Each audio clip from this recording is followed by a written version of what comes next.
Thank you, Mr. Chairman, and I want to thank our witnesses for being here today. I want to really appreciate your time and the energy it takes to prepare for a committee hearing.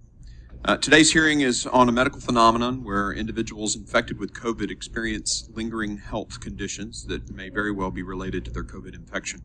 As a physician, I know it's important that we examine this closely to determine the linkage of symptoms and the ailments to COVID-19 and how best to treat such conditions. Without a doubt, many illnesses and injuries can result in intermediate and long-term effects, whether it's viral disease, physical injury, or traumatic events. Reported symptoms of long COVID have ranged from persistent fatigue, respiratory problems, brain fog, and cognitive impairment. At this point, there's still much that we do not know about the cause, nature, and prevalence, and treatment, of course, of this condition. This is especially true given the commonality of conditions such as fatigue, insomnia, anxiety, and concentration impairment, which may stem from a wide range of health conditions. And I'm reminded of the challenge of determining the pathophysiology of chronic fatigue syndrome. In 2020, Congress approved $1.15 billion for the NIH to conduct research on the risk factors and causes of long COVID. Research studies are ongoing, and hopefully those will shed new light on the nature, causes, and possible treatment of long-term COVID. Long-term post-viral effects of COVID are medical phenomena that should be studied so that we can increase our understanding and ability to treat. It is not an appropriate justification for yet another extension of a public health emergency. COVID is now endemic.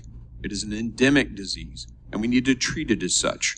Most Americans, as well as much of the rest of the world, have long since accepted that reality, and it's time for our federal government to do the same. Just last week, the Biden administration decided to extend the public health emergency declaration for another 3 months, and who knows if they'll extend it beyond that. While there may not be good scientific or medical reasons to extend the public health emergency declaration, there are quite a few political reasons.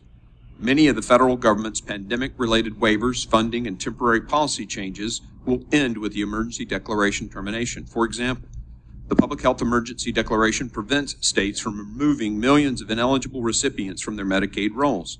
As a result, it's no surprise that Medicaid enrollment has skyrocketed, going from 71 million to 95 million in just 2 years. 30% of the nation is now on Medicaid, even though many of these new additions no longer qualify for Medicaid, because the only ways states can remove someone under the emergency is if they die or move out of the state. In a lot of cases, millions of these Medicaid recipients have returned to work and have incomes above the Medicaid level, and they would otherwise be getting health coverage through their employer instead of through the state.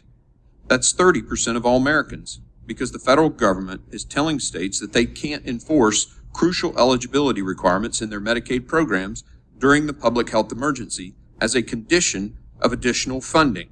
Keep in mind that Medicaid's improper payment rate is around 20%. It is irresponsible and disingenuous for the Biden administration to perpetually extend the public health emergency like it did just last week. It is long past time for this administration to recognize that COVID has become endemic like all coronaviruses. And we can't keep governing with emergency policies indefinitely. Americans understand that we're past the emergency phase of COVID, and it's time for the nation to return to normal.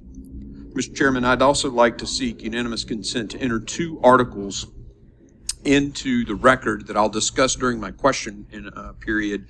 The first is a study from the Annals of Internal Medicine about the sequelae and immunity baseline findings of a long-term COVID.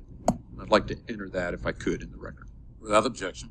The second document that I'd like to enter is from a group of physicians who have determined treatment mechanisms and modalities using FDA-approved treatments for other conditions. I'll talk about it when I get my opportunity for questions.